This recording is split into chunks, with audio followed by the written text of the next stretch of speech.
Good afternoon. I'm Sabine Frank from Carbon Market Watch. Welcome to the launch of the second edition of the Corporate Climate Responsibility Monitor, which is a joint initiative of New Climate Institute and Carbon Market Watch. The number of participants are still going up, but we'll start. Nevertheless, we're at 97 at the moment. It could go up as high as 266. So we're talking about an important topic today. The assessment conducted by New Climate Institute looked in great detail at the climate pledges made by 24 of the world's largest corporations, 10 of which were already examined in the 2022 edition of the Corporate Climate Responsibility Monitor. These companies have put themselves forward as climate leaders, and they do serve as role models for large, medium, and small companies around the world. And given that corporate climate pledging is accelerating, is growing exponentially, it is important that the supposed role models get it right. Unfortunately, the key finding of the Corporate Climate Responsibility Monitor is once more that most of the companies' strategies do not represent examples of good practice in climate leadership. Climate pledges for 2030, the target year that matters most, are a particular blind spot. And most of the longer term targets lack a commitment to what we call deep carbonization. How we came to these findings and many more detailed results will shortly be presented to you by Thomas Day and Silke Moldijk, who are two of the authors of the report. The Corporate Climate Responsibility Monitor is, however, also accompanied by a set of policy recommendations because corporate climate action needs an appropriate regulatory framework. And there are indeed a number of relevant initiatives underway into which we want to feed the insights gained.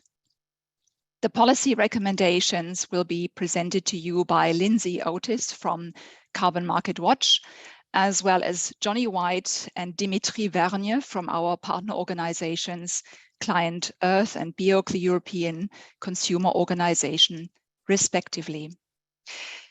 While all these presentations are delivered, you can submit your questions through the Q&A function of the Zoom. So the Q&A function, not the chat. The chat is disabled.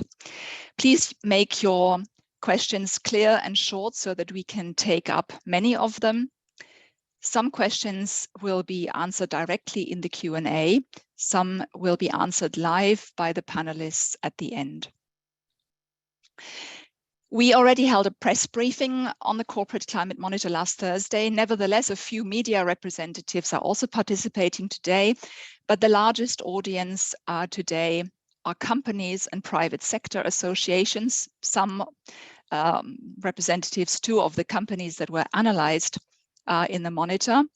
They are joined by civil society organizations, voluntary initiatives and standards, and also representatives of academia. With such a potent mix, I expect the questions to be plenty and time to be short, and therefore it's high time to hand over to Thomas and Silke for the presentation of the findings. Thank you very much, Sabina. So yes, my name is Thomas Day from New Climate Institute, and together with my colleague Silke, we're going to walk through some of the findings of this year's CCRM, which at a glance are the following. We find that the climate pledges of the 24 companies that we've looked into are overall misleading and highly insufficient for where we need to be going. We find that offsetting claims remain rife with contentious practice, and we're seeing that these are starting to take place under new terminologies, under new guises. And we've seen that the progress over the past year has been very limited, despite there being quite a few new good practice guidelines. Companies remain behind the curve of that. That said, we do find replicable good practice showing that that it's possible to do better. So what have we assessed exactly? We've looked at the transparency and integrity of 24 companies' targets. And what does this mean? Transparency refers to the extent to which companies are publishing the information necessary for a public audience to understand and appraise the pledges that they make publicly. So it's really about public information to back up public pledges. Integrity for us is a measure of the credibility, the quality and the comprehensiveness of the company's approaches. And we're often asked, why are we looking at these companies? Are we making perfect the enemy of the good for front-running companies? And I think our findings show that that's not necessarily the case. It's not necessarily those making the loudest, boldest climate pledges that are necessarily at the forefront of climate action. The companies we're looking at, they're major companies that are required to take climate action. They might be signed up to voluntary initiatives. Their targets are framed as voluntary targets, but nearly all of the companies, or nearly all of the world's major companies, have these pledges, and they have them in response to real expectations from consumers, from investors. In doing so, in putting forward these voluntary pledges, they also make the case to regulators that they don't need to be regulated. So as well as influencing government policy and playing a major role to write the rule books for climate action through membership of initiatives like the Science-Based Targets Initiative and the GHG Protocol, these companies also set the example for hundreds and thousands of other companies around the world that are currently trying to work out how to navigate the nuances of corporate climate responsibility. So it's really important that we understand what these companies are doing, what's the integrity of the pledges that they're putting forwards. Essentially, we're looking at a group of self-proclaimed climate leaders, and we're trying to answer the question, are today's approaches to governing corporate climate action working? And overall, we find the integrity of most of the company's strategies to unfortunately be low. So looking at using the methodology that we have, that we've outlined, and you can see that also in the accompanied methodology document, we didn't assess any of the company's climate strategies to be of high integrity. We found one company, Maersk, which we assessed as having a reasonable level of integrity. 8 companies came out with a moderate level of integrity in our assessment criteria, but for most companies, we find their climate strategies to be either of low or very low quality. So why is this? All of the 24 companies we've looked at have a net zero emissions pledge or a pledge of equivalent terminology for the future. And one of the first findings of our analysis is that these net zero pledges, together, they amount for just a commitment to reduce those companies' emissions by 36% compared to their 2019 emission levels. I'm going to break that down. So here, this bar shows what they appear to pledge. That's 2.2 gigatons of emissions. This is the 24 companies' combined GHG footprint. In 2019, that's about 4% of global emissions. And the net zero target terminology would tend to infer that the companies plan to decarbonize the majority of these emissions. In reality, what you see here, what they really commit to, so by the net zero target year, that's actually 36% only. What's missing here? How can that be the case? The first thing is scope exclusions, and this accounts for another 19% of the 2019 emissions. So these are emission sources that the companies simply exclude from the coverage of their net zero targets. And then we see a very significant potential role for offsetting of up to 45% of the company's emissions in 2019. And for the companies that have been transparent about what net zero really means for them, the average role for offsetting for these companies is 23%, and that's in addition to the 19% scope exclusion. If we include companies with ambiguous commitments where they don't even explain what net zero means to them, then we see the potential role for offsetting could be as high as 45%. So let's drill a bit more into what the companies are actually committing to. And this chart here shows the spread of emission reduction commitments that companies are making when they pledge net zero. In the cluster you see over on the right-hand side, this represents a group of companies with quite credible commitments to deep decarbonization, which is great news. Unfortunately, the majority of the companies we find on the left of the picture, these are companies that are either committing very little in terms of emission reductions or making no commitment whatsoever. We found a very similar issue last year. So the picture that we're seeing here, this is showing, unfortunately, very little progress over the past year, despite a solidifying consensus that net zero really has to mean a pledge to deep decarbonization. But this long-term ambiguity, it's not only a problem in its own right, it's also serving to distract from a much more immediate problem and a much more pressing problem, and that's the 2030 pledges that these companies are putting forwards. And this is the all-important decade of climate action, where we really need to be going in the right direction to keep the 1.5 trajectory alive, so to speak. And overall, we find that companies' 2030 targets fall way short of what's needed and are being inappropriately certified by third-party initiatives. Again, if we look over to the right-hand side of the picture, here we see a small cluster of companies making quite reasonable commitments to deep decarbonization up to 2030. But again, the majority are really clustered here around the left-hand side of the picture, around the median, which is a commitment to just 15% emission reductions by 2030, or 21% in the most optimistic scenario that we can interpret, which in this case is including all optimistic assumptions, plus the assumption that intensity targets, so emission intensity targets, would have an equal impact to absolute emission reduction targets, which I think is indeed quite an optimistic assumption. And either way, whether this is 15 or 21%, it goes less than half the way of what we need to be going at the global level across sector, where we need to get to at least 43% emission reductions by 2030 to be aligned with the 1.5 temperature goal. So how can this be? How can it be that for companies with almost identical sounding terminologies, some companies are really committing to near zero emissions while others are not committing to much at all?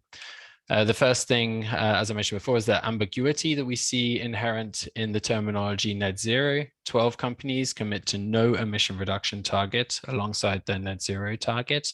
And this ambiguity is really significant when we consider that among the companies that are actually quite transparent about what net zero means, for some of these companies, it actually means a reduction of just 1% or 9% or 19% of their emissions. The next problem is scope exclusions. At least 13 of the 24 companies exclude major emission sources from their targets. One of the key issues could be the exclusion of scope 3 emissions, that's upstream and downstream emissions.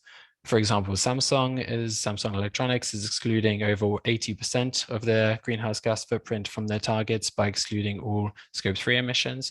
JBS's targets for 2030 also do not apply to over 90% of its emissions for the same reason. And this exclusion of scope 3 emissions can be highly misleading. For most companies, this accounts for the majority of their emissions footprint and is the emission lever that they really need to work out in order to put the sector on the right trajectory. So for example, it's not sufficient to simply put PV panels on the rooftops of a meatpacking facility or a car factory or an oil refinery if it's the upstream production or the downstream use of those products that actually causes the vast majority of emissions. In some cases, it's not scope 3 emissions that's been excluded, but rather specific regions or business divisions. For example, Carrefour's 2040 carbon neutrality target, we interpret that this equates to an emission reduction commitment of less than 1% of the company's full 2019 emission footprint due to the exclusion of over 80% of their stores from that target, as well as excluding scope 3 emissions from that target. And lastly, we see a huge role for contentious offsetting, sometimes under the guise of different terminologies, which my colleague Silke will talk about a bit more in a minute. And sometimes it's a mix of these things. For example, for Nestle, we see that net zero by 2050 remains entirely ambiguous, while the 2030 target of that company to reduce their emissions by 50%, 50 that is, we interpret that to mean actually just an emission reduction commitment of 16 to 21% of the company's emissions due to a combination of exclusions and offsetting plans, albeit under different terminologies. The good news is we see also some really good examples, quite a minority of the companies, but still showing that it can be done differently. So for Maersk, Stellantis, and H&M Group, for example, for these companies, net zero really means a commitment to at least 90 to 95% of their emissions. And not only are they substantiating these net zero targets with real emission reduction targets, they're also substantiating them in the short term by putting forward meaningful targets up to 2030. And with that, I'll pass to Silke. Thanks, Tom. Yeah, so we first looked at targets, but of course, setting a target is not enough. Companies also need to have plans to get there. However, we found that across the board, the 24 companies' plans are insufficient to drive the transformative change that we need to see. First of all, we were surprised to find that companies' plans contain very little detail. So just 3 of the companies provide detailed information on how they will reduce their emissions. We also found that there is a lack of concrete commitments in companies' reduction plans. So for instance, the fashion retailers in our analysis, they plan to source more sustainable materials, but they don't explain what more means or what sustainable means. So we don't understand to what extent these commitments will lead to emission reductions. Then we found that 11 of the 24 companies plan to use bioenergy, but this is not an emissions-free energy source. It risks driving deforestation and has other sustainability implications. And so this reliance on bioenergy may undermine companies' climate targets. And then lastly, we found that most of the companies focus on marginal changes. So some improvements in energy efficiency here, some recycled materials there, but no commitments to change business models that simply cannot be aligned with 1.5 degree compatible trajectories. So for instance, JBS, Tom mentioned them already. It's great that they put solar PV on the factories, but of course, what needs to happen for this company to place itself on a trajectory towards net zero is a shift in their business model. The next swing we look at is companies' plans to procure renewable electricity, which is relevant for all companies. And renewable electricity is also a demonstrated measure. So we were surprised to find out that just 2 of the 24 companies provide detailed information and pursue high quality procurement constructs today. So these are Apple and Google, who have on-site installations and have signed power purchase agreements. 14 to 20 of the 24 companies use renewable electricity certificates to address their electricity emissions, but these certificates are very unlikely to send a meaningful signal to the market and to lead to lower emissions. And this is also something that many of the companies recognize themselves. So in their plans, they would, or in their sustainability reports, they would say, we use 100% renewable electricity, but then you really need to dig into other documents to find out that they buy these certificates that are likely not doing anything. On a more positive note, 2 of the companies, Google and Microsoft, committed to match all the electricity they consume with the generation of renewable electricity on the same grid around the clock. And so this means that these companies need to diversify their electricity portfolio, so invest in solar and in wind and not just one of the 2. And it's also an incentive to invest more in storage systems, which are needed to decarbonize the grid completely. We found this year that there is some traction to take responsibility for electricity emissions that happen in the value chain. So 2 promising examples are Walmart and Apple. Both of these companies set up power purchase agreements for their suppliers. And on top of that, Apple also engages with policymakers in certain countries to improve the regulatory frameworks around renewable electricity. Because especially in Southeast Asia, it's often difficult to buy renewable electricity or to install on-site installations because regulations don't allow for that. So it's positive that companies use their power to change this. We also found some examples that are not likely to be very meaningful. Foxconn and H&M Group, they buy renewable electricity certificates for the suppliers, but this suffers from the same limitations as buying renewable electricity certificates for your own electricity emissions. We then also looked at offsetting claims that companies make today. And here we have a list of 11 companies that claim to sell carbon neutral products or services or have carbon neutral production sites today.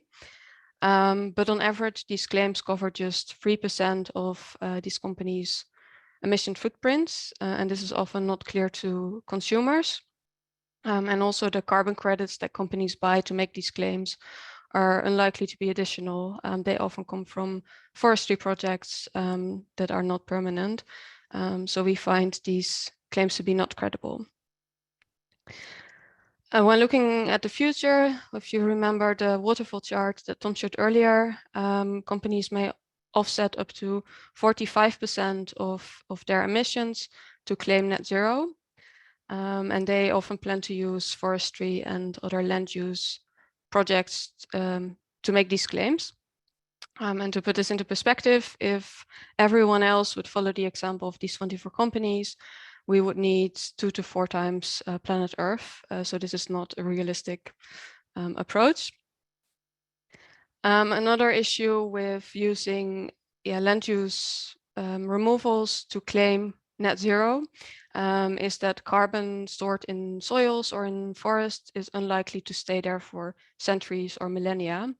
There could be a forest fire next year, or someone chops down a forest in 5 years, and all the carbon that is stored now will be released into the atmosphere again.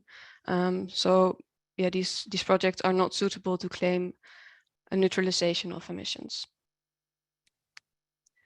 We found this year that many companies are moving away from the term offsetting, also because it has received a lot of criticism in the past years. But rather than abandoning the concept of offsetting completely, companies use new names to continue with offsetting.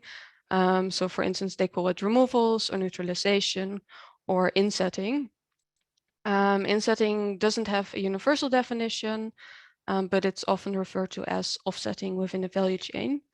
How does this work? There are 2 options. The first possibility is that companies implement emission reduction projects in their value chain and then count these emission reductions to balance out emissions elsewhere in the value chain.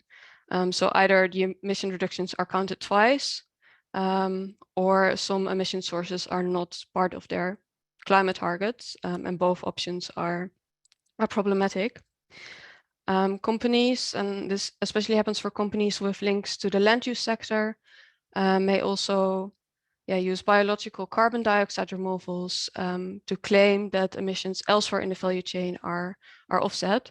And this approach has the same problems as other offset claims based on carbon dioxide removals, except for that with insetting, there is no third-party verification. So it's just a company saying, I have offsetted my emissions for insetting. We see that some standard setting initiatives are recognizing insetting as a potentially viable approach. And this could undermine companies' targets and also make it a lot more difficult to limit global warming to 1.5 degrees. We do see some traction for climate contributions as an alternative to offsetting. So climate contributions allow companies to take responsibility for unabated emissions without making false claims about neutralizing their footprint. We see some signs that some carbon credit providers are moving away from carbon neutrality labels to this contribution approach. We also saw that some companies in our study make climate contributions, but not yet at the scale that we need to see.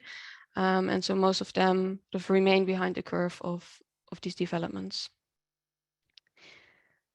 Then this is our assessment of Maersk, which is the only company to be in the reasonable integrity category.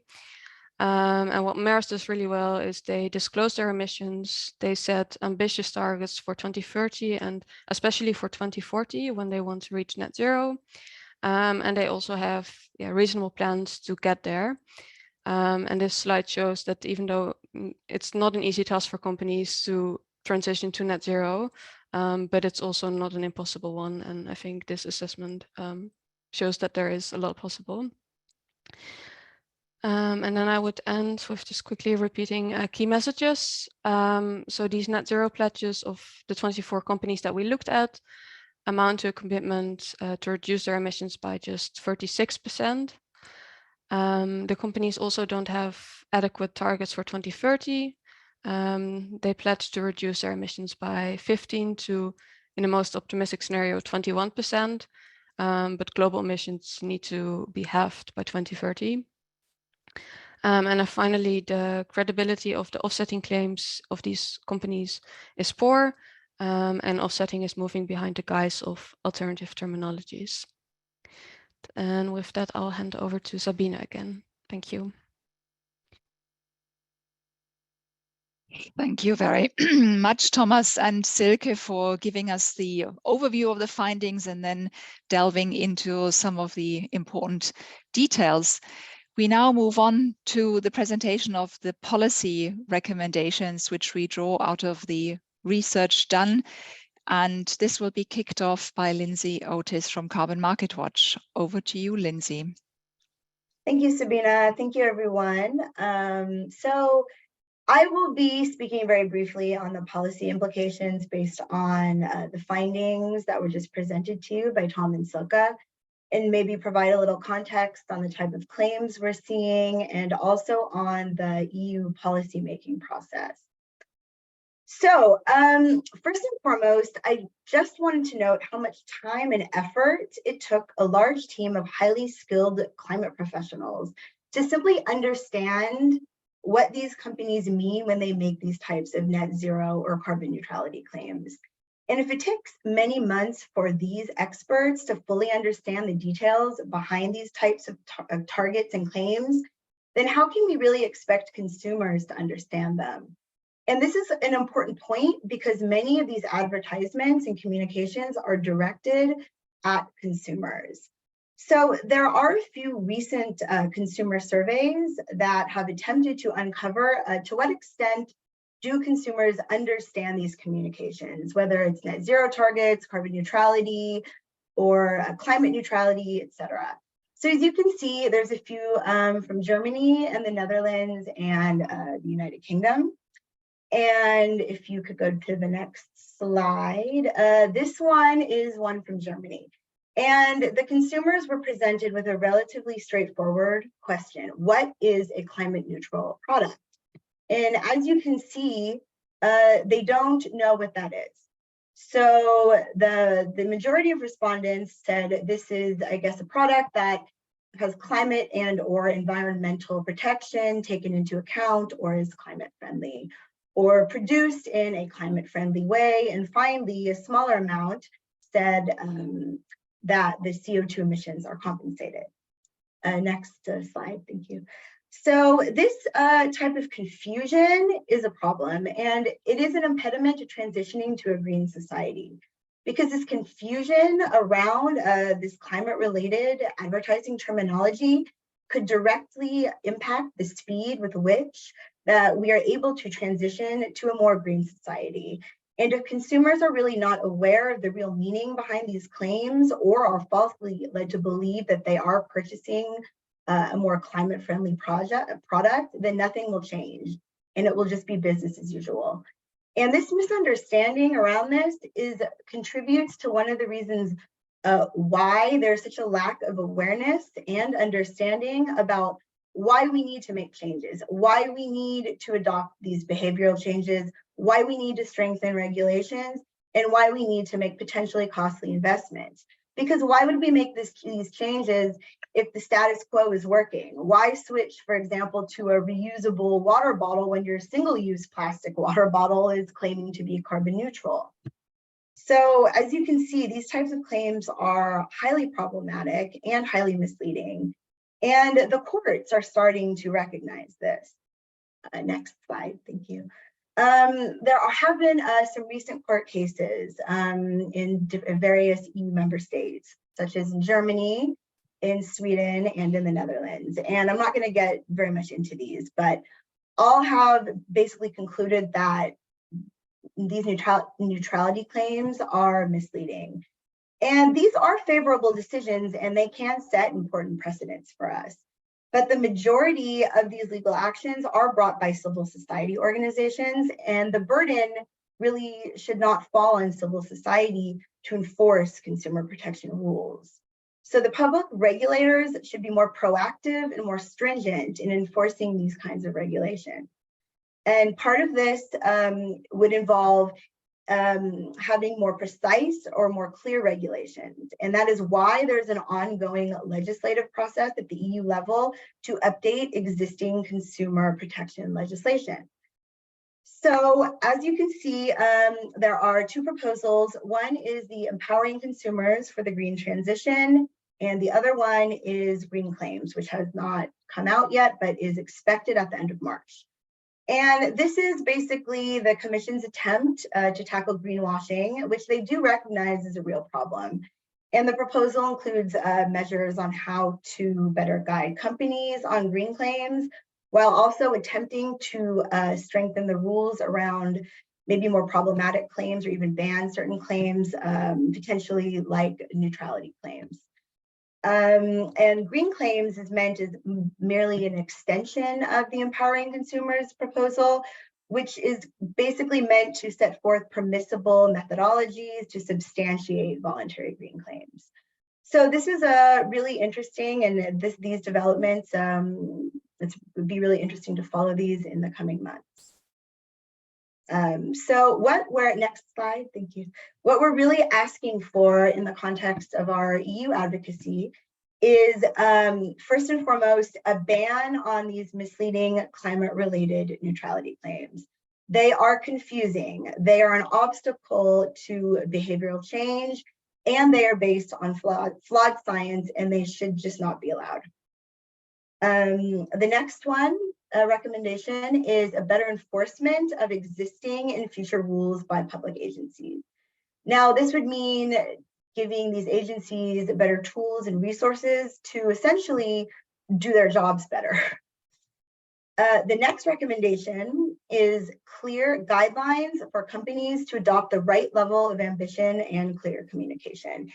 And an example of a clear communication or an accurate communication is what Silke touched on, a contribution communication or a contribution claim. And these are a good alternative to neutrality claims. And we are not asking for a ban on these kinds of claims. So it is not false or misleading for a business to claim what they actually do, to have made a financial contribution to a reforestation project in Thailand, for example. But they just cannot claim that this type of financial contribution has basically canceled out their emissions and therefore their harmful climate impact.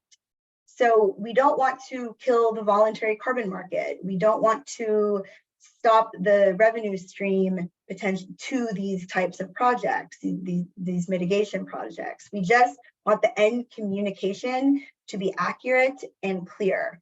And that would be to say that you made a contribution.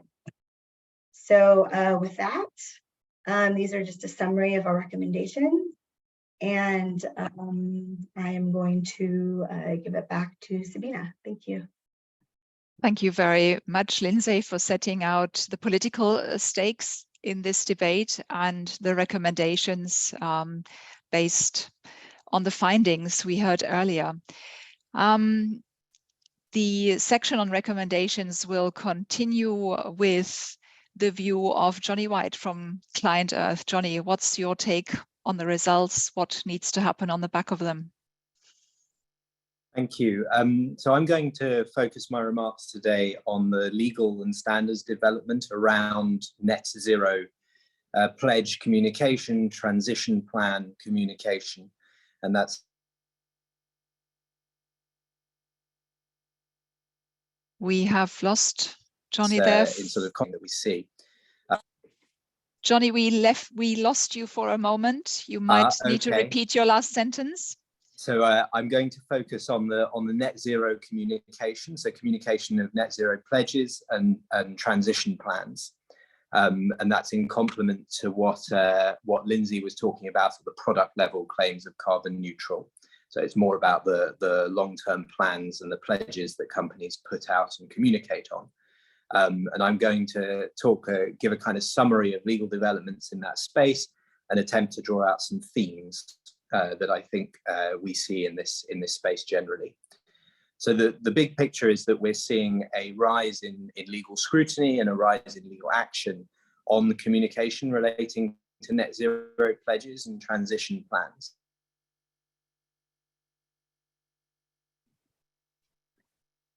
Unfortunately, Johnny is on a phone connection, which appears to be letting him down occasionally.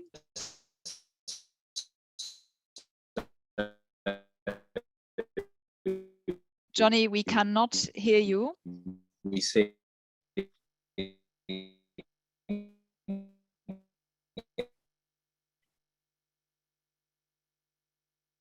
Johnny, could you try? Well, he is trying again, I suppose. Let's give him a minute to reconnect. Otherwise, we will skip to Dimitri.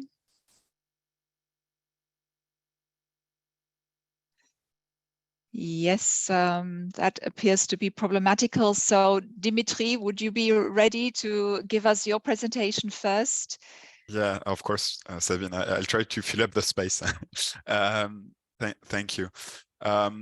Well, thank you for inviting us. The report is very telling, and Lindsay said a lot of things that I wanted to say as well. So I will only pick up on a few of the recommendations mentioned, but maybe just starting with a general remark that the findings of your report are very much in line with the concrete experience that consumers and consumer organizations, which we represent in Brussels, are doing on a daily basis on the market.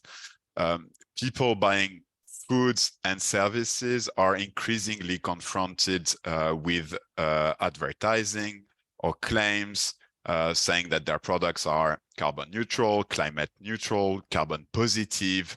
And I imagine many of the people attending this event have come across this because, you know, like it's enough to watch a TV ad, to go on internet, or look at billboards to see that for coffee capsules, mineral water, airlines, etc.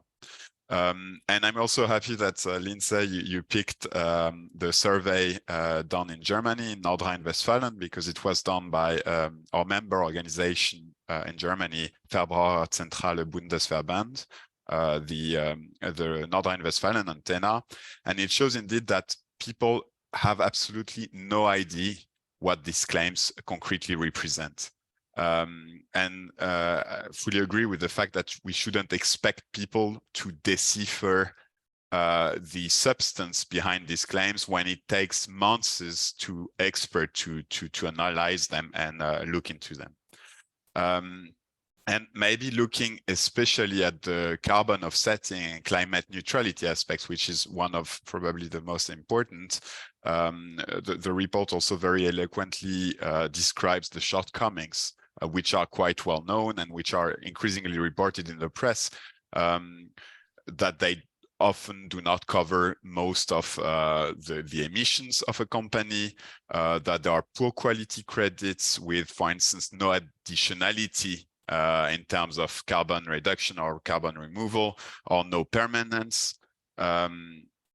And often that carbon offsetting programs are used as a way, as a kind of distraction to avoid action on emissions which can directly be under the responsibility of a company, for instance.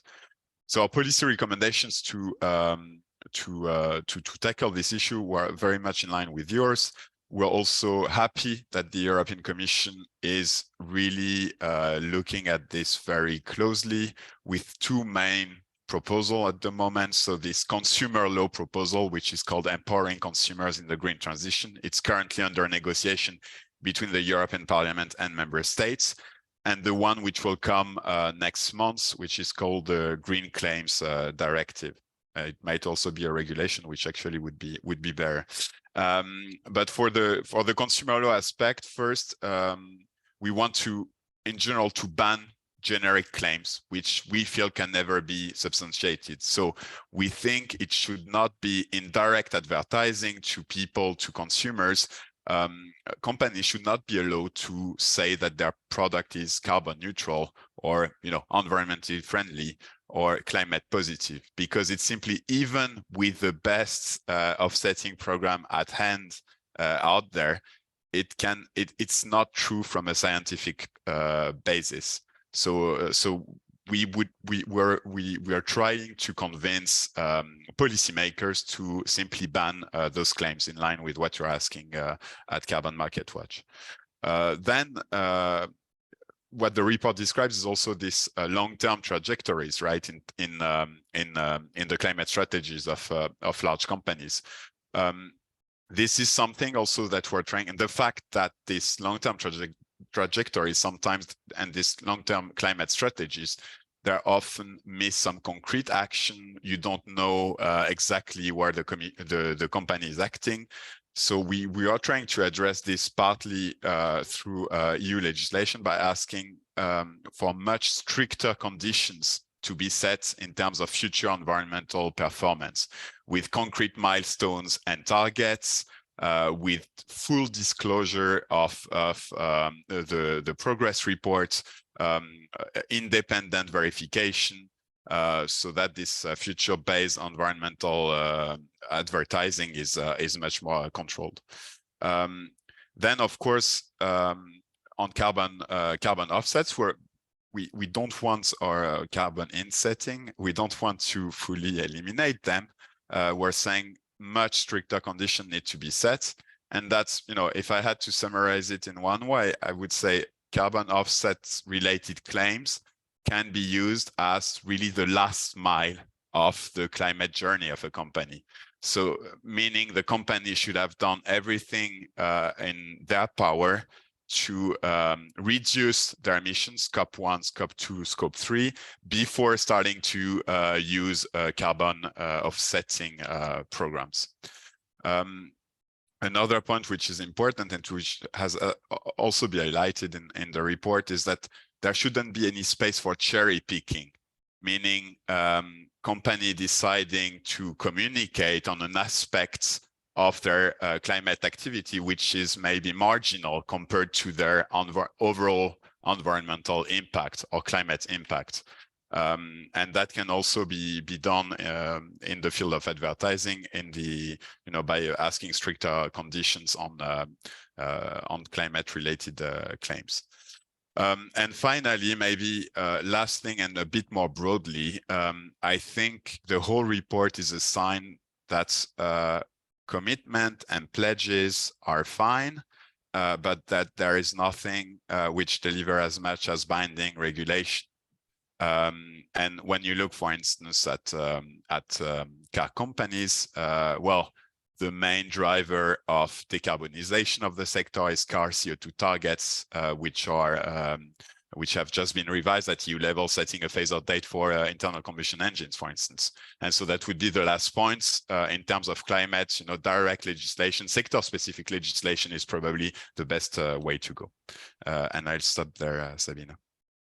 Thank you, Dimitri, for this consumer protection perspective. Jonathan is with us again. Jonathan, let's give you another chance to talk about the rise in legal scrutiny and action. Hopefully your connection will hold up. If not, we'll move on to the Q&A, but fingers crossed for now. Over to you. Thank you. I've shifted connection, so hopefully it will, but just shout if I'm not coming across clearly. So I said that I'll focus my remarks on the legal and standards development on net zero pledges, on the future pledges that companies are making, exactly like the ones that are the subject of this report. And I'll give an overall summary of those legal developments and draw out some themes that I think indicate the direction of travel in this space overall. So overall, what we're seeing is a bit of a wave of a rise in legal scrutiny, a rise in legal action on the communication relating to net zero pledges and to transition plans that back them up. So there's litigation and complaints both inside and outside the union. Examples include cases in France on oil and gas. Company claims to be pledging to net zero and following the energy transition. Similar claims regarding aviation in the Netherlands. There's a court case there. Both cases are supported by Client Earth. In Australia, there's shareholder litigation about communication for gas companies net zero pledge, and also regulatory complaints in Australia and in the UK on coal mining company net zero pledges and what the detail of those pledges is. A lot of those complaints and litigation has been brought by civil society actors. But one theme that I really would highlight is that we see an increasing role of regulators in this space. So if you take the UK, for example, the Financial Conduct Authority, the securities regulator, has after a review of big listed company disclosures, said that net zero pledges risk misleading because they find that a lot of the pledges and the plans are quite unclear. And the FCA, that regulator, will have regard to the output of the Transition Plan Task Force in the UK, which is setting a transition plan standard. And obviously it's going to look to do its work of enforcement and market surveillance based on that standard. In France, the prosecuting authorities actually, along with the consumer regulator, are investigating the same oil company that is subject to the civil claim for the criminal offence of misleading consumers, as it is under French law. In Australia, the securities regulator, ASIC, is also actually moving rather quickly on energy company net zero and carbon neutral type claims, and has made a couple of fines already, and probably we can expect more in that space. And there's a drift clearly from the type of action that's being taken from consumer protection into shareholder protection and shareholder rules, because the communication is often made to shareholders in corporate reporting. One prediction that I would offer is that competitors will start to play more of a space in legal action and enforcement. We see that in other sustainability communication cases already in Italy and in Germany. And I think net zero and transition plans is going to be an area where competitors will see an advantage to progressing legal enforcement. However, given all of that, there still remains a really large enforcement gap when you set these examples of legal actions against wider analyses of corporate net zero practice, from the report today to similar reports by the Climate Action 100+ Investor Group or the CDP. And that in turn rather explains that the other big moving piece in this space is the onset of a regulatory horizon around net zero communication. And that is really being led, I think, by the EU, but it is also happening elsewhere. We see legal reform on consumer law and on shareholder law in Canada, in the US, in the UK. It generally looks to shore up consumer trust in sustainability efforts, like the law that Lindsay explained in her presentation. It looks for claims to be specific rather than vague, and claims to be substantiated against environmental footprint rules to really nail down what companies can or cannot say in environmental matters in their publicity. One of the things that the EU reforms proposal mentions under consumer law is actually net zero claims. It mentions those specifically and would require that they have to be backed by clear, objective and verifiable targets. The overall theme that I want to sort of offer here, I think, is that net zero pledges of this kind are moving generally from being in the space of voluntary action to being a regulated activity. Both, it's always been regulated under general law, but now being more specifically regulated. And that is really more significant outside of the shareholder space, outside of the consumer space, in the shareholder space, where we see the developments in mandatory financial and corporate reporting under corporate sustainability reporting directive rules in the EU. There's a basic move from report some kind of process about the target setting that you might have done to a place where companies have to report substantive specific things like a 1.5 degree plan, and with a lot of detail behind that according to the climate reporting standard. And that's essentially in light of the climate financial risks that face businesses and shareholder capital of all kinds. Behind those reporting laws, there is a due diligence law that looks to do roughly the same thing for companies to actually implement, not just report, the net zero transition plan that they have.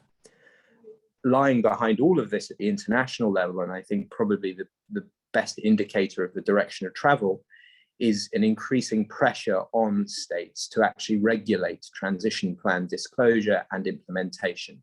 And that comes most visibly from the UN, because the UN has formed an expert group to assess and set out rules for the net zero commitments of companies.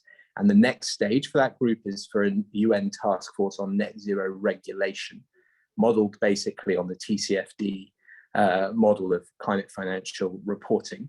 And we've seen that that moves from TCFD voluntary standard into law. And we're going to see the same thing, I think, with this regulatory group. So the conclusion that I would have for all of this really is that the legal and the normative scope for companies to be involved in non-credible, non-1.5 degree aligned net zero communication has previously been fairly wide as a matter of enforcement reality, and that is due to narrow.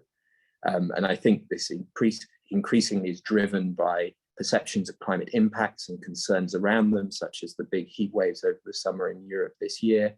And we infer from that that the pace of legal developments may be non-linear, it may be abrupt at certain points, and we expect there to be much faster development in this space. So thank you. I'll hand over back to you, Sabina. Thank you, Jonathan. Well, lots of material for discussion there, and we already have quite a few questions. Please keep them coming as we begin to answer them. We won't be able to answer them all, I guess, but whichever question doesn't get answered now can still enter our Q&A, which is available online afterwards. The question, we have questions by now primarily for the first section, the monitor as such, but also keep the questions on the second set of presentations coming. The first two questions that I will take concern the methodology of the monitor. We've had questions such as how were the companies included in the report selected? And there's also a question about the concept of high integrity. What does it actually mean? I think, Silke, you are ready to answer those questions and maybe take them together. Yes, happy to answer them. So for the selection of companies, we took 8 high-emitting sectors. And then within each sector, we took the 3 largest companies by revenue, filtering those for companies with an ambitious climate target. The second question, how do you assess companies? What does high integrity mean? If you remember this big table with all of the companies, so whether they're in reasonable, moderate, low, or very low integrity category, the companies ended up in one of those categories based on our assessment, which looked at do they disclose their emissions, do they have credible climate targets for 2030 and beyond 2030. Third, do they have good emission reduction measures? And then lastly, what do they do with offsetting and climate contributions? So a combination of those 4 elements. Thank you, Silke. And Tom, there's a whole set of questions ready for you around offsetting, the problems around offsetting, insetting, and the climate contribution claim as an alternative model. More precisely, the questions are how has it been assessed that credits used for offsettings are unlikely to be additional? And a similar question, a question in the same way, in what kind of offsets do you count as good for offsetting of residual emissions, and how can companies integrate offsetting in their climate strategy in a Paris compatible way? There are more details in there, but I think you'll pick up on all of those with your answer, Tom. Thanks, Bina. I'll try. Anyway, it's I think what the findings that we have show, and we're not the first people to come to this conclusion either, is that it's extremely difficult to actually do offsetting in a viable way now. That we have set out in our methodology a set of criteria for what would, in theory, constitute credible offsetting, but to put 2 of these criteria forward as an example, one would be in order to actually make this additional in the context of the Paris Agreement. And that's a really important issue, because don't forget that offsetting mechanisms were first established a couple of decades ago under the Kyoto Protocol, when not all countries had targets, to really make them additional under the context of the Paris Agreement. These need to be what we refer to as the high-hanging fruits that would actually be otherwise completely inaccessible to host countries and their own unilateral ambition increase. And these are projects that may cost in excess of $100 per ton, perhaps even more. These are simply not on the offset markets right now. Another key criteria would be to have corresponding adjustments to ensure that what's being claimed in one place is not being claimed in another place. And likewise, there is a mechanism to put this in place in the future through Article 6 of the Paris Agreement, but this currently doesn't exist right now. So we don't have the framework conditions right now to create a credible offset, and carbon credit providers also come to this conclusion. Several of them are exiting the market, moving away from carbon neutrality labels and rather saying, sorry, this isn't viable anymore in the current context. This would be an inaccurate statement, and they're moving towards contribution labels instead.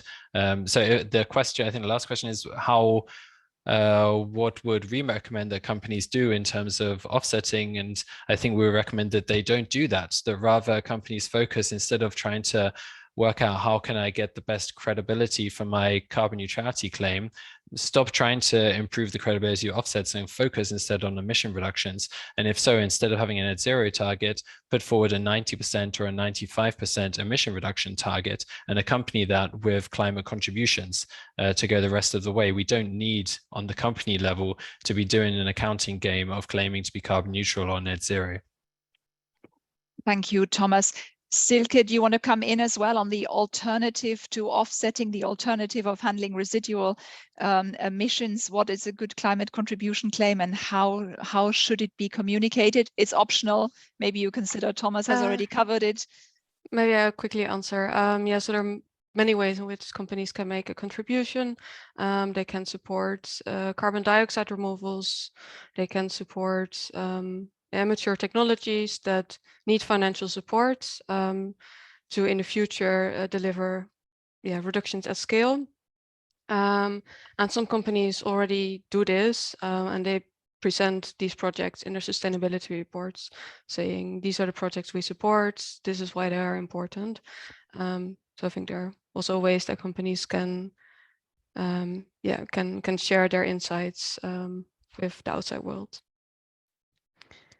Thank you, Silke. And a related question is coming up for Lindsay, which is about the continued contribution to nature-based restoration via carbon removal credits. Lindsay, you already said something about it in your presentation.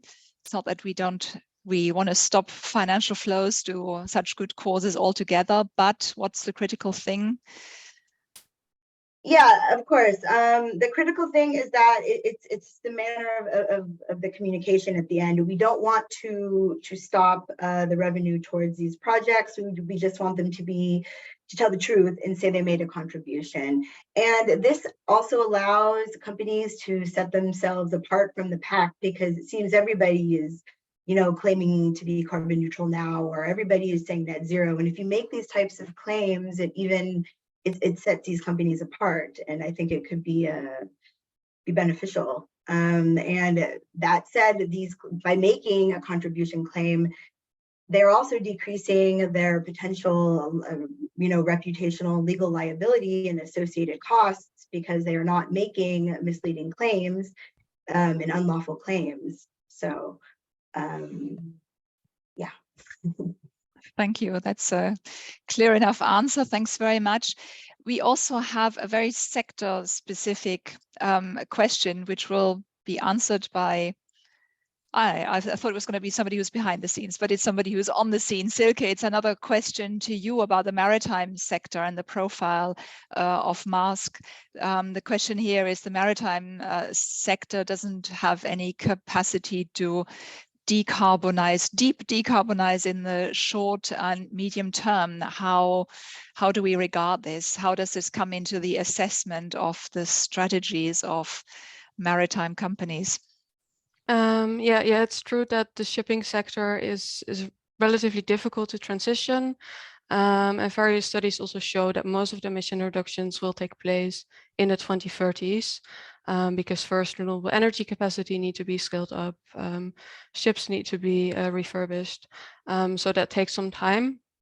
In our assessments, we looked at, so to assess how ambitious and good companies' targets are, we compared their targets with sectoral benchmarks. And these sectoral benchmarks are, require more reductions from, for instance, the power sector than from the shipping sector. So we took that into consideration when we did our analyses. Thank you. And finally, we do have a question on the political consequences of the findings. Here we have somebody say, as interesting as I find the idea of banning false carbon claims, I wonder if these claims are truly false or a factor of communication. Isn't the objective working towards carbon neutrality? It's good that this is brought up again so that we can really clear about our recommendations concerning carbon neutrality. The question goes on, why is any company wrong for claiming they are working towards carbon neutrality with their claims? It's somebody trying to sincerely understand the issue. And thank you very much for answering the question. It just serves the purpose of bringing yet more clarity than was already provided by the presentations. Johnny, I think you're rearing to go. No, Tom first, and Johnny will add on the Swedish case. Either's fine for me. But yeah, I could, I mean, I think we're moving towards net zero at the global level. This is where we want to be going at the global level. And I think it's a mistake to transpose this directly onto every individual company and say the target is the same for every individual actor. There are some sectors that can move or need to move much quicker than others to compensate for sectors where we still lack the technologies needed. There are resources at the global level for carbon dioxide removals, but they are extremely limited, and it's simply incompatible with global net zero if, for example, a company from the energy industry or from the tech industry is using removals to claim the reduction of their emissions, when this is actually an emission source where we need to be reaching real zero in order to be using the scarce removals that we have available to compensate in sectors where we currently do not have technological options. So what we need is for companies individually to be going as far as they can with emission reduction commitments and focusing on this. And we need to be treating emission removals as a public good and governing them at the societal level to balance out emissions to reach global net zero, rather than allowing individual companies to claim net zero at the expense of that global goal. And I'll just add that in terms of the way the law would look at the question of falsehood in that respect, for example, if it was a public claim, it would be under the unfair commercial practices standard or a similar prohibition on misleading practices that are found sort of as a global norm. And what it does there is it looks at the average consumer understanding of the claim. So when an airline, for example, might advertise that the flight is carbon compensated or CO2 neutral, then the law and a court or an enforcement authority will look at what the average consumer understands of that. And the surveys show that, first of all, the consumers are generally pretty confused about this, but the ones who do understand that it refers to offsetting or compensation as a concept think that that's what it does. Functionally, that it compensates validly for the impact of the product.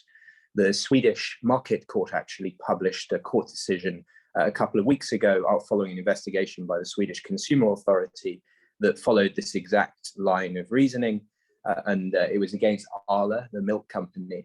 And essentially what the Swedish court said was that that impression of consumers was that the milk was compensated for in climatic terms for climate purposes, and that it then looked at the science to see if that was backed up. It found, as pretty much all the actors and standards in this space find, that scientifically it is not fully compensated, it is not neutralized, and it is not offset in the counterbalancing sense on a ton for ton level because of the different time periods of the two things that Silke explained.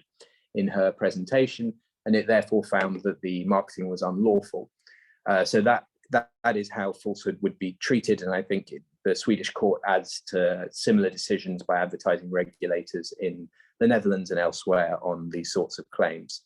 So that hopefully gives a little bit of a clarity on what falsehood would look like under the law. Thank you, Jonathan. Then we have some people who've clearly already delved into the publication itself and are asking questions even with page references. Page 22, somebody is asking about the reference to non-permanent and scarce carbon removals there and wonders, do you mean that in-house carbon reductions should be prioritized before offsetting via carbon credits, or is this a comment on offsetting via carbon removal credits versus carbon reduction credits? I think, Silke, you are ready to answer that one. Yes, yeah, and I think this question relates to the slide where he said non-permanent and scarce carbon removals are not equal to carbon reductions. And that means if you reduce your emissions, global emissions will go down. But if you instead, let's say, plant a tree, then first it takes years for that tree to store the carbon, and then a year later the tree may be burned down, and all the carbon that you stored is released into the atmosphere again. So the removal is in that case not permanent, and that is one of the reasons why we say that investing in removals is not equal to reducing your emissions, because those removals are likely not permanent. Another issue with especially removals based on forestry and land use credits is that they are very scarce. No, we can't plant the entire Earth full with trees and then also start with Mars. We really need to reduce emissions because we don't have unlimited space to remove and store carbon. Thank you. Do you want to expand on that? Because there's also a question on how forest and land use mitigation is viewed in the monitor. Yeah, so I mean, to reach global net zero, which we need to do to limit global warming to 1.5 degrees, emissions need to go down very rapidly and come close to zero. But there will be some residual emissions, so we need to remove to some extent. But it doesn't make sense for an individual company to translate this global goal of net zero to the company level and say, I can only reduce by 90% and I will just offset the remaining 10%. So that's what we are critical of. That said, if companies recognize that they are not yet at net zero and they still have emissions and take responsibility for those by investing in removals, that's a positive thing, as long as it doesn't, as long as it's not combined with a neutralization or offsetting claim. Great, thank you. We're slowly coming towards the end, maybe time left for a last set of questions to do with ongoing regulatory initiatives. Somebody is referring here to the Corporate Sustainability Reporting Directive and the European Sustainability Reporting Standards. Tom, can you say a bit more about how these initiatives should be strengthened and what they possibly should take on board from the results of the monitor? Yeah, the initiatives they represent a really good first start for giving investors more protection, having more standardized information on climate disclosure, and making it very clear to investors what is the difference between a company's plan for reducing emissions and for other accounting approaches that it might be taking to claim other pledges such as net zero. But really having the clarity on what companies plan to do in terms of emission reductions, what their emissions are. This is going to be really useful. We still have to see how this works out in practice, but I think what's really important now, while this is a good start, is that we have measures for the same, to extend the same protection to consumers. It's no good providing all this information to regulators and investors and protecting those interests, while at the same time we're still feeding very misleading labels to consumers. So this is a good start, and if we can get policies in place to offer the same level of control and regulation in terms of what companies are saying to consumers, then I hope this would help. Thank you, Thomas. And contrary to what I just said, I'm spotting a few more questions which are so interesting that I will simply take them. One of them raises a question about distinguishing between claims and labels. How do we actually distinguish them? Are there claims that are not represented by labels, or do all labels represent claims? Dimitri, are you able to say something about that? Yes, thank you. Interesting one. Both will be covered or are covered by the EU legislative efforts that we were just mentioning before. For claims, the idea is to go towards standardized methodologies, which will require companies to communicate their claims based on standardized impact assessments. For labels, the work will be a bit different, but essentially what we're looking at and what will probably come in the green claims legislation, which is expected next month, is a kind of pre-approval process for labels, which will be put outside with strong governance rules in terms of preparation of the label, consultation with outside experts, scrutiny by market surveillance authorities, etc. So both labels and, let's say, individual claims, punctual claims will be covered. Thank you, Dimitri. And now I am looking at the clock. I am really drawing a line. This is all we have time for. Many thanks for the many good questions. As we close, I'd invite you to please keep in mind that the intention of the Corporate Climate Responsibility Monitor is constructive. While its findings are alarming, it does define actually what good practice is for all the aspects analyzed. The good practice definitions are the basis for the analysis. So in that sense, it is a blueprint for corporate climate responsibility. The insufficiencies that were identified, they can be a source of learning for the companies themselves and also for other companies. And while the progress in the transparency or integrity of companies' climate strategies over the past years has been identified as limited, it is nevertheless there and should spur everybody concerned on to take greater leaps. As UN Secretary General Antonio Guterres recently said, no more baby steps, no more excuses. We need disruption to end the destruction. So everybody needs to up their climate game. Every company needs to ask, would we reach global net zero emissions if all would do what we are doing? It helps if good corporate climate strategy comes without negative effects on competitivity, that is one company suffering disadvantages from doing more on the climate than another. It also helps if corporate climate strategy comes with good political guardrails. So our final appeal to everybody in the audience is also support the call for good regulation of corporate climate claims. You can find all the details, more info on what was presented today on carbonmarketwatch.org/campaigns/CCRM, and also, of course, on the website of New Climate Institute. A big thanks to the team of 12 researchers at New Climate who have carried out this work, who have done their best, given their very best for this study.